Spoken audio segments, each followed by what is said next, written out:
اعوذ باللہ من الشیطان الرجیم بسم اللہ الرحمن الرحیم۔ سلام دوستان، من سید حیدر علی هستم و این درس هفتم است اور آج کے اس درس میں ہم گفتگو کنید اور گفتگو کرنے کے آگے کچھ اور مراحل کو طے کریں گے۔ اس سے پہلے ہم نے جو درس دیکھا تھا، جو ہمارا درس ششم تھا، چھٹا درس جو تھا ہمارا، اس میں ہم نے دیکھا کہ ہم سوالیہ جملے کیسے بنائیں۔ کسی چیز کے بارے میں ہمیں یہ سوال کرنا ہے، کیا کے ذریعے جب ہمیں سوال کرنا ہے تو ہم وہاں پہ لفظ آیا کو استعمال کرتے تھے۔ آج ہماری بات ہو رہی ہے حرف جیم سے جو الفاظ استعمال ہوتے ہیں، شروع ہوتے ہیں، ان کے کچھ واجہ کو ہم پڑھیں اور اس کے بعد ہم آگے کچھ ایکسرسائز کو ان کی پرفارم کریں گے۔ تو یہاں پہ ہم سٹارٹ کرتے ہیں اس درس کو، اور یہ پہلا لفظ جو ہے وہ اردو میں بھی اسی طرح سے استعمال ہوتا ہے، جو کہ ہے جنگل۔ جنگل یا جنگل کو ہی بولتے ہیں، فارسٹ کو بولتے ہیں انگلش میں۔ اس کے بعد آتی ہے مسجد۔ یہ ویسے تو عربی زبان کا لفظ ہے، اور فارسی اور اردو اور ہر زبان میں ہم مسجد کو مسجد ہی بولتے ہیں، انگلش میں ماسک بھی بولتے ہیں، لیکن اکثر ہی اور بیشتر جو لفظ مسجد کے لیے استعمال ہوتا ہے وہ مسجد ہی ہے۔ مسجد یہ لفظ کا مطلب ہے سجدہ کرنے والی جگہ، جہاں پر بھی ہم اس طرح سے استعمال کرتے ہیں۔ اگلا لفظ ہے برنج۔ برنج یعنی چاول، رائس جنہیں بولتے ہیں ہم۔ اس کے بعد آج کی بات ہو رہی ہے۔ آج یعنی ہاتھی کے جو دانت ہوتے ہیں اس کو ہم آج بولتے ہیں۔ اس کے بعد ہم آگے بڑھتے ہیں اور انہی گوش کنید و بخانید ان کو پڑھتے ہیں۔ جنگل ہم نے پڑھ لیا۔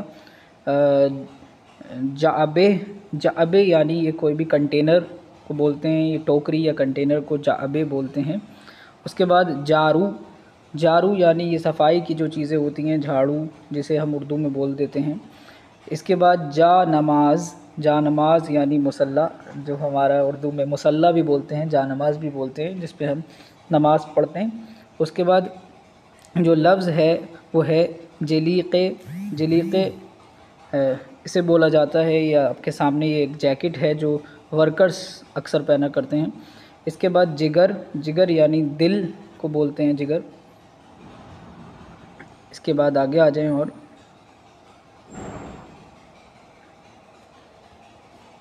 جیب، اس کے بعد ہے جیب، جیب یعنی پاکٹ ہماری۔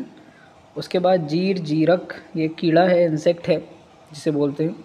اس کے بعد ہے جغد، جغد یا جغد اسے بولتے ہیں، یہ الو کو ہم بولتے ہیں، آؤل۔ اس کے بعد جمعے، جمعے ہفتے کا 5واں دن ہے۔ اس کے بعد اگر ہم بات کریں تو اگلا لفظ جراب ہے۔ جراب یعنی ساکس، موزے بھی انہیں بولتے ہیں۔ اس کے بعد جوجے، جوجے یعنی جو چکن کا، کسی بھی مرغی کا جو بچہ ہوتا ہے، کٹن جسے بولتے ہیں، وہ چوزا بھی بولتے ہیں اسے اردو میں۔ اس کے بعد یہ ایک ایکسرسائز انہوں نے یہاں پر دی ہے جو کہہ رہی ہے کہ کامل کنید یعنی مکمل کریں، اسے کمپلیٹ دس۔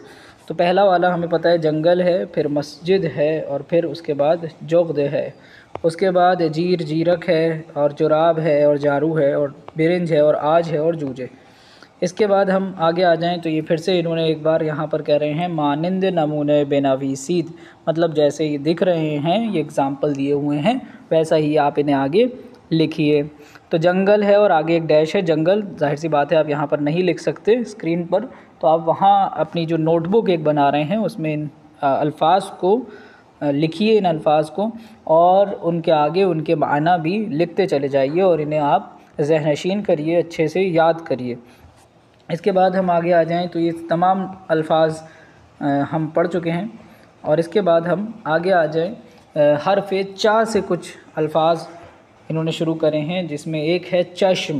چشم یعنی آنکھ، آنکھوں کو بولتے ہیں چشم، دونوں آنکھوں کو نہیں، کسی ایک آنکھ کو ہم چشم بولیں گے۔ آنکھوں کو پلورل کیسے بنانا ہے یہ ہم انشاءاللہ آنے والی کلاسز میں پڑھیں گے۔ اس کے بعد یہ حرف ہے غنچے۔ غنچے یعنی یہ جو پھول کی کلی ہوتی ہے، یہ اس طرح سے جس پہ پوائنٹ ہو رہا ہے ایرو، اسے غنچے بولتے ہیں۔ اس کے بعد ہے سینڈوچ، سینڈوچ یعنی سینڈوچ، ہمیں معلوم ہے برگر سینڈوچ یہ جو ہوتے ہیں انہیں سینڈوچ بولتے ہیں۔ اس کے بعد ہے آپ کو میں نے بتایا تھا اور میں یہاں پہ پھر سے دہرا رہا ہوں کہ جب بھی فارسی میں یہ قاف آ جائے اس کا ساؤنڈ غین کے ساؤنڈ میں نکلے گا تو ہم اسے غارج پڑھیں گے، غارج، اور غارج ہے یہ مشروم کو بولتے ہیں۔ اس کے بعد آ جائیں کچھ اور الفاظ ہمارے پاس یہاں پر ہے، کہا جا رہا ہے گوش کنید و بخوانید، سنیے سنیے اور پڑھیے۔ اس کے بعد آگے آ جائیں تو پہلا ہے چنگال، چنگال یعنی فورک، یعنی جسے بولتے ہیں کانٹا، اردو میں کانٹا بھی بول دیتے ہیں، فورک بھی بولتے ہیں، چنگال بولتے ہیں اسے فارسی میں۔ چتر یعنی امبریلا، چھتری جسے ہم اردو میں بولا جاتا ہے۔ اس کے بعد آتا ہے چاقو، چاقو یعنی چاقو کو بولتے ہیں، اس چھری کو بولتے ہیں، نائف کو بولتے ہیں۔ چائے، ٹی کو چائے کو بولتے ہیں، چائے کو ہی چائے بولتے ہیں۔ چشم ہم پڑھ چکے ہیں پہلے ہی۔ اس کے بعد چراغ قوے، چراغ قوے یہ ٹارچ کو بولا جاتا ہے۔ اس کے بعد چین، یہ ایک ملک ہے، ایک کیشور ہے چین۔ قیچی، قیچی یعنی سیزر، قیچی کو بولا جاتا ہے۔ اس کے بعد اور آگے چلتے ہیں، اور ایک یہ چقندر جسے ہم چقندر بولتے ہیں، اردو میں بھی ہم چقندر ہی بولتے ہیں اس کو۔ اس کے بعد یہاں کا رہ جا رہا ہے جروک، جروک یعنی گجلی ہوئی، یہ جو سلوٹیں جس پہ پڑی ہوئی ہیں، ایک ہوتی ہے پریس کر کے ایک ہماری شرٹ ہوتی ہے اور ایک ہوتی ہے جروک، تو ہم کہہ سکتے ہیں یہاں پہ این پیرہن جروک ہے۔ اس کے بعد آ جاتا ہے چوب، چوب یہ آپ کے سامنے یہاں پر انہوں نے لکڑیوں کا جو کٹھر ہے یہ لکڑیاں ہیں، ان کو چوب بولتے ہیں یہ۔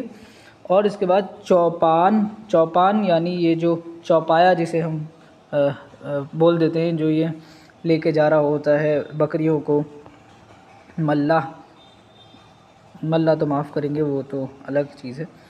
اس کے بعد کامل کنید، تو یہ وہی اوپر والے حرف یہاں پر فل کرنے ہیں، جو بھی حرف اس کے بیچ میں آنا ہے ان الفاظ کے۔ تو غنچے ہے، یہاں پہ چقندر ہے، غارج ہے، اس کے بعد چین ہے، اس کے بعد آپ کی یہ چوب ہے، یہ چتر ہے، سینڈوچ ہے، چنگال ہے اور چائے ہے، یہ کچھ حرف تھے تو یہ ہمیں فل کرنے تھے وہاں پر۔ یہ پھر یہاں پر کہہ رہا ہے مانند نمونۂ بے نویسید، یہ جو اگزامپل دیے ہوئے ہیں ان کی جیسے پھر سے لکھنے ہیں آپ کو ان کو۔ تو آپ انشاءاللہ اپنے، میں یہاں پہ تھوڑی دیر کو روک رہا ہوں، آپ یہاں پہ پاز کریے اور یہ الفاظ کو اپنی نوٹ بک میں نوٹ کر لیجئے، اور پھر ان کے آگے ان کے معنی بھی لکھتے چلیے۔ معنی میں نے پہلے بتا دیے ہیں، آپ ویڈیو کو بیکورڈ اور فارورڈ کر کے ایڈجسٹ کر کے اسے لکھ سکتے ہیں۔ اب یہ حرف خا آ گیا ہمارے پاس، گوش کنید و بخوانید۔ یہاں پہ حشرے ایک لفظ آیا، حشرے کا مطلب ہوتا ہے انسیکٹس، کیڑے۔ اس کے بعد صحرا، صحرا کا معنی ہے ڈیزرٹ یعنی ریگستان۔ اس کے بعد تسبیح، تسبیح ہم پہلے بھی پڑھ چکے ہیں، تسبیح ہم پہلے بھی پڑھ چکے ہیں اور تسبیح کو ہی بولتے ہیں۔ تماسے، تماسے، تماسے اسے مگرمچھ کو بولتے ہیں جو کروکوڈائل ہوتا ہے۔ اس کے بعد یہاں پر ایک اور حرف ہا سے، حرف ہا سے استعمال ہو رہا ہے ایک اور لفظ حلقے، حلقے، حلقے یعنی رنگ، حلقہ اور حلقے یہ یعنی رنگ۔ اس کے بعد جو لفظ آ رہا ہے دیٹ از حشرے، حشرے یعنی انسیکٹس۔ حاکم یعنی بادشاہ جس کے پاس حکومت ہو۔ حاجی، حاجی ہمیں پتہ ہے جو حج کے لیے جاتے ہیں۔ حیوان، حیوان، حیوان یعنی جانور، اینیملز۔ ماشین حساب، ماشین حساب، ماشین حساب یعنی کیلکولیٹر۔ صحیح، صحیح یعنی چیز، صحیح یعنی کریکٹ۔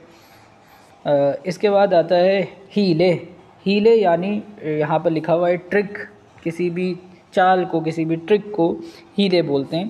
حباب، حباب یعنی یہ جو غبارے ہوتے ہیں، یہ جو ببلز ہوتے ہیں پانی کے، انہیں غبارے بولا جاتا ہے، حباب بولا جاتا ہے۔ اس کے بعد ہے حفرے۔ حفرے یہ پکچر میں آپ کو دکھایا گیا ہے، اس طرح سے یہ جو گڈھے، گہرے گڈھے اور اس طرح سے جو پورے بڑے بڑے گڈھے ہوتے ہیں انہیں حفرے بولتے ہیں۔ اس کے بعد حورے، حوری، حوریے بھی بولتے ہیں عربی میں، اور حورے بولتے ہیں فارسی میں، حورے بولتے ہیں اسے، حوری بھی بولتے ہیں، حوری، حوری، یہ کچھ بھی آپ یہاں پر استعمال کر سکتے ہیں، الگ الگ لوگوں کے سلینگس ہیں۔ تو حوری کسے بولتے ہیں؟ جسے ہم اردو میں حور بولتے ہیں، جو جنت کے لیے جس کا ایک تصور ہے کہ جنت میں جو حوریں ہوں گی، تو یہ وہ ورڈ یہاں پر آ رہا ہے۔ ہومے، ہومے یعنی اطراف، اراؤنڈ کو بولتے ہیں، ہومے یعنی اراؤنڈ یعنی اطراف۔ اس کے بعد انہیں کامل کرنا ہے تو حشرے ہے، ماشین حساب ہے، حباب ہے، حاکم ہے، اور یہ ہیلے ہے، اور ہومے ہیں، صحرا ہے، اور تمساح ہے، اور تسبیح ہے۔ تو یہ سارے یہاں پر الفاظ یہاں پر یہ مکمل ہوتے ہیں۔ اب اس کے بعد لطفاً توجہ کنید، لہٰذا ہم یہاں پہ کہا جا رہا ہے کہ لطفاً توجہ کنید، من دارم، بیچ میں اسپیس ہے۔ اب اس جو جگہ خالی ہے، یہ جو دیا ہوا ہے ڈیش ڈیش انہوں نے ڈاٹ لگائے ہوئے، اس جگہ پر جو بھی لفظ لکھ دیں گے اس لفظ کا معنی یہ سمجھ لیجئے کہ میرے پاس یہ ہے۔ دارم مطلب آئی ہیو، یہاں پہ لکھا ہے من دارم مطلب آئی ہیو۔ اب کوشچن یہ ہو سکتا ہے کہ من چے دار ہے، من چے دارم میرے پاس کیا ہے؟ تو اگر میں بیچ میں لکھ دوں کتاب، اگر میں مثلا یہاں پر لکھ دوں کتاب، تو من کتاب دارم، میرے پاس کتاب ہے، میرے پاس کتاب ہے، ٹھیک ہے۔ اگر بات کری جائے سامنے والے کی تو چے داری، اگر ہم پوچھیں کہ آپ کے پاس کیا ہے تو یہ کہاں پہ جائے گا؟ تو کتاب داری، تیرے پاس کتاب ہے، تمہارے پاس، آپ کے پاس کتاب ہے۔ او، اور اگر کسی ایسے پرسن کے بارے میں بات ہو رہی ہے جس سے بات نہیں ہو رہی بلکہ کسی اور سے، ہی شی کی جگہ پہ، یا جسے کہا جائے غائب کی پوزیشن پر جو ہے، جو مخاطب نہیں ہے، اس سے اگر بات ہوئی تو ہم او کے ذریعے وہ بات کو کریں گے۔ اور او کتاب دارد، میں آج کی اس بات کو آگے زیادہ نہیں بڑھا رہا ہوں، بلکہ یہیں پر ہی ہم آج کے اس درس کو مکمل کریں گے۔ یہ صرف انٹرو کے لیے میں نے یہاں پر آپ کو بتا دیا ہے کہ من چے دارم، من کتاب دارم، تو کتاب داری، او کتاب دارد، تاکہ یہ آپ لوگوں کو تھوڑا بہت اس کا آئیڈیا ہو جائے کہ ہم اگلے درس میں کیا کرنے والے ہیں۔ تو اگلا درس میں ہم انشاءاللہ یہ مکمل کریں گے۔ جزاک اللہ خیر الجزا۔ انشاءاللہ درس ہشتم میں انشاءاللہ ہم اس چیز کو سمجھیں گے کہ ان جملوں کے ذریعے ہم پورے ابھی تک کیونکہ ہم لفظ کو استعمال کر رہے ہیں، آیا ہم نے سیکھا اور اس کے ذریعے ہم نے جملے بنائے، اور آج کے شروع کر دیا ہے انشاءاللہ اگلی کلاس میں ہم من اور تو اور او اور دارم، داری اور دارت کے ذریعے سے، ان الفاظات کے ذریعے سے ہم جملے بنانے سیکھیں گے۔